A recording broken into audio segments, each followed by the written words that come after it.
अब हम आते हैं कि आपका कुछ प्रिय रंग हैं जी।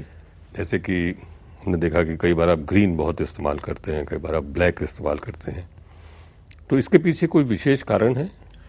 नहीं, इसके पीछे कोई विशेष कारण नहीं है, क्योंकि मैं बात शुरू करना चाहूंगा फ्रांसिस बेकन के एक बहुत खूबसूरत कथन से। वे एक जगह कहते हैं कि अंधेरे में रंगों में वैमनस्य नहीं होता। ये बात मुझे बड़ी भाती है, क्योंकि हम जो ही यह तय करते हैं कि लाल रंग या हरा रंग, तो हम रंग वर्ण की बात करते हैं। मैं रंगावरण की बात करता हूं। मेरे लिए यह महत्वपूर्ण है कि रंग हो अपनी, क्योंकि मेरे लिए हर रंग अपने आप में, हर रंग का अपना अध्यात्म है, उसकी अपनी शिद्दत, उसका अपना ओज और उसका अपना प्रभाव है। मैं कोशिश करता हूं कि मैं रंग को रंग जैसा लगाऊं, उसे अपने तरह से ना लगाऊं। इसलिए अगर चित्र में कभी लाल हो जाए, कभी हरा हो जाए, चित्र की मर्जी या ईश्वर की मर्जी, मेरी मर्जी नहीं है। अच्छा लगना चाहिए, बस यह जरूरी है। लेकिन अच्छा तो लगना चाहिए, लेकिन क्या अच्छा लगेगा, इसके पीछे तो कलाकार की मूल वो रहती बिल्कुल होगी। वही टटोलते हैं एक चित्रकार होने के नाते। क्योंकि देखिए, जिस तरीके से रंग हमें अन्यथा मिलते हैं वो तो एक इंडस्ट्रियल डेफिनेशन के साथ है। अगर मैं बोलता हूं पर्शियन ब्लू, तो वो आप तत्काल समझ जाएंगे कि हाँ, पर्शियन ब्लू मुझे पता है, या कैडमियम येलो या वर्मिलियन रेड। तो कुल मिला के हम रंगों को जिस तरीके से समझते हैं वह हमारे सामने एक इंडस्ट्रियल प्रोडक्ट के भांति है। एक कलाकार अपने रंगों को खुद गढ़ता है। संभवतः मैं जिस हरे की बात कर रहा हूं और अभी आप जिस हरे के बारे में सोच रहे हो, वो दो अलग हरे हों, लेकिन कुल मिला के यही रंग का अध्यात्म भी है।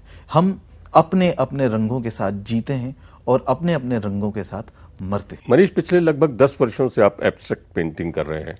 अभी आपने कहा कि शुरुआत फिगरेटिव से हुई थी, तो थोड़ा सा पीछे चलते हैं, तो कुछ थोड़ा सा फिगरेटिव आर्ट के बारे में भी हमें बताएं।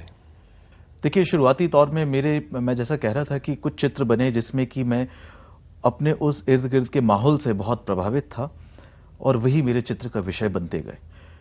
अब माहौल अपने आप में बहुत बड़ा शब्द है, क्योंकि उसमें समाज भी है, उसमें व्यवस्था भी, उसमें धर्म भी है। मेरा जन्म एक जैन परिवार में हुआ, जो कि दिगंबर जैन परिवार है। पारिवारिक पृष्ठभूमि कुछ ऐसी रही कि बहुत ही धार्मिक माहौल रहा, रोज मंदिर जाना अनिवार्य था। धीरे धीरे करके मन में जिज्ञासा जागी कि जब हम किसी संग्रहालय में जाते हैं या कहीं पर जब पुराने उत्खनन होते हैं, तो अधिकांशतः जो मूर्तियां मिलती हैं वो तीर्थंकरों की होती हैं।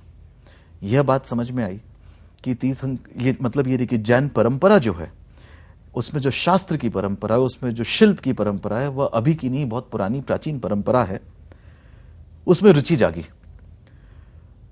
सोचा कि जब जैन शिल्प इतने अच्छे हैं और एक समय बाद जैन चित्र शैली भी विकसित हुई, जो कि 15वीं शताब्दी तक बड़ी जोरदार तरीके से उसमें काम हुआ, या यूं कह सकते हैं कि जैन मिनिएचर शैली जो विकसित हुई, वो बहुत सारी जो पहाड़ी कलाएं हैं और जो मिनिएचर कलाएं हैं उनके पहले की थी, तो बाकी मिनिएचर कलाओं में उनका बड़ा गहरा प्रभाव रहा।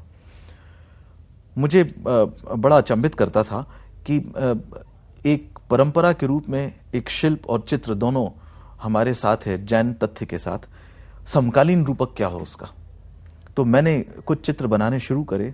उन चित्रों में तीर्थंकरों की आकृतियां थी, लेकिन धीरे धीरे मुझे समझ में आया कि इसमें वे तीर्थंकरों की आकृतियां तो आ गई हैं, लेकिन इन तीर्थंकरों का दिगंबरत्व तो नहीं आ पा रहा।